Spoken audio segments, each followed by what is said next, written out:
The moment is here, you can stop your search. It's Comics by Perch.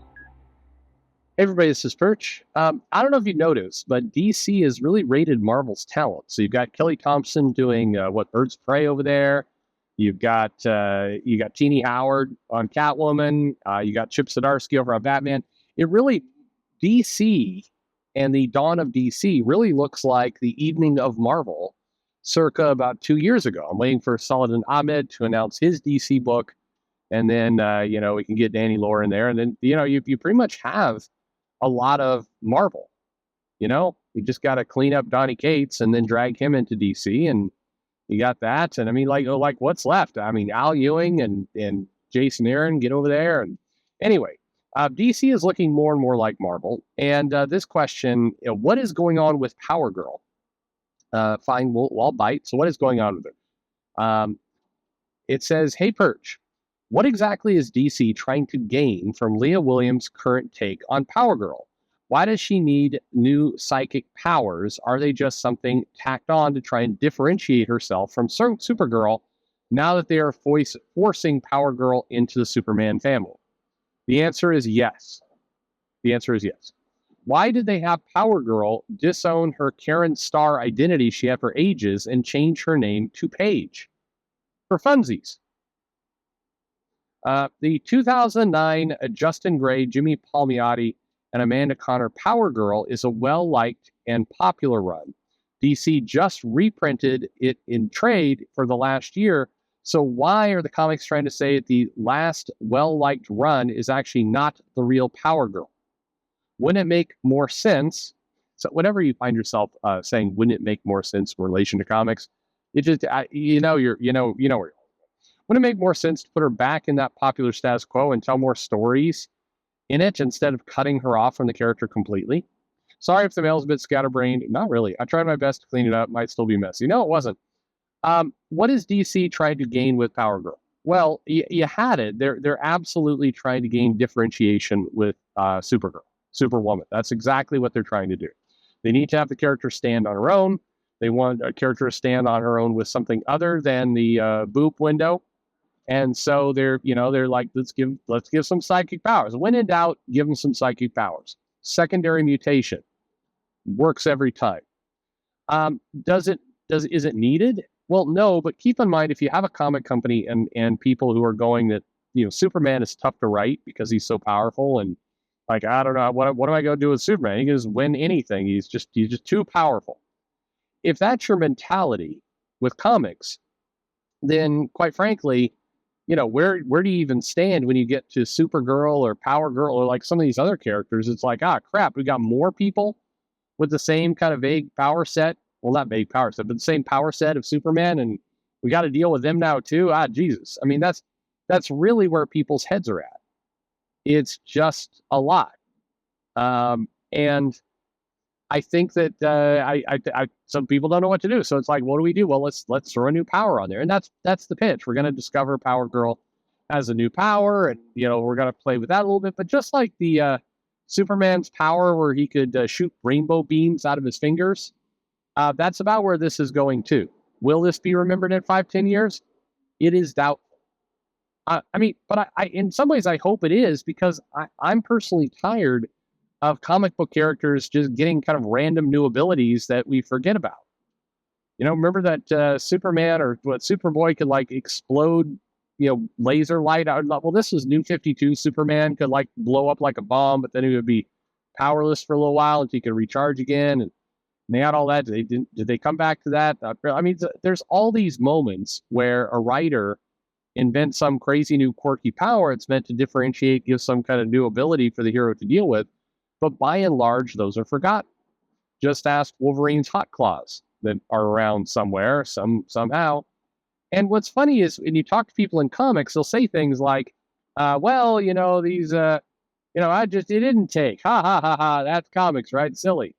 But the challenge here is that, people need to own the fact that the real culprit is the other thing you identified in your mail, which was there are popular runs out there. There are actual kind of stories that are fairly beloved or that people like, sell well, the comic company even kind of realizes it sells well, or at least you hope they do if they're checking kind of what's going on Amazon. You'd hope, but it doesn't really matter because they're just, they just zoom on to the next thing. This is really in so many ways why we need to have more kind of runs in comics, more kind of reestablishing or reprinting or at least acknowledging things that have happened in the past. This is why things going out of print is a bad idea. It's why comic books really should be digging into the stories that have been done in years previous and trying to figure out how do I, it's going to sound really weird, but how I squeeze more blood from that stone. How do I get more money out of this thing that was done in the past? Because one of the things that would start coming to your mind if you're wired that way is that you'd start thinking about, hey, rather than kind of reinvent, this character for the 50th time, why don't instead I actually just kind of do something with the work that's already been established? Power Girl. A lot of it is kind of the Palmiotti Connor combo is a popular one from an art style perspective, but I think that there's a lot of money to be had. I'll put it this way. As many of you know from listening to the channel, I have a fondness in my heart and a love for the Silver Age comic books, as goofy and wacky, as batshit crazy as they are. Now, I don't necessarily want them to rewrite that, and we've seen comic writers like Matt Fraction kind of try and pretend, that with the Jimmy Olsen series he did, he was definitely paying homage to the Silver Age, and it didn't quite read right. So I'm not looking for us to go completely redo those stories or recreate those characters, but there's a lot of kind of pretty wild, entertaining stuff that you could do with that, where you could bring back some of these stories. You could dip into the past, and you can make that extra dollar without having to. Well, you'd have to pay royalties, I suppose, but I mean, the much cheaper. I guess if you're the big two, you don't have to pay royalties, strictly speaking, but you should.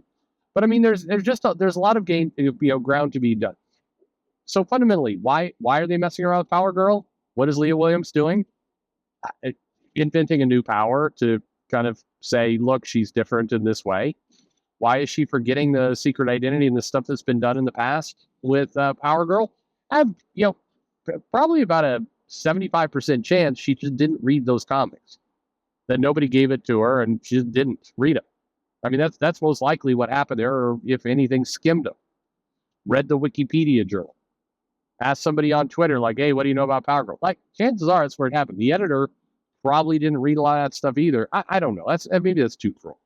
Just, it's comics sometimes presents itself as a volume business. And what I mean by that is just you're pumping out so many books. It's like, I mean, sure, some of this shit's wrong, but fuck it. Keep pushing it out. That's sometimes how it goes. And there'll be certainly people who write in and disagree with it from the comics. No, it's not really the way it is.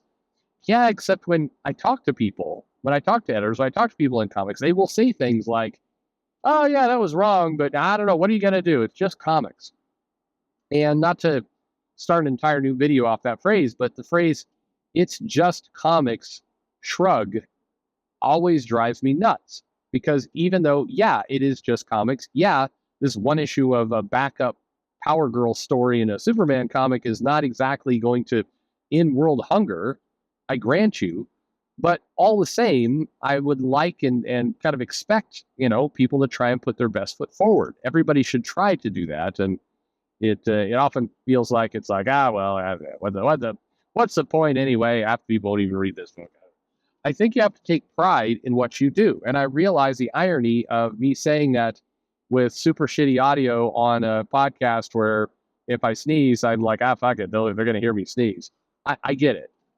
But if it's a commercial enterprise, I think you should try and do the best job you can, and do your best. But anyway, yeah, it's an attempt to kind of make her different from Supergirl and the other Superman family characters. And, why do they let that stuff go out of print? Because they, I don't know. I mean, to tell you another thing I heard once, it's just Power Girl.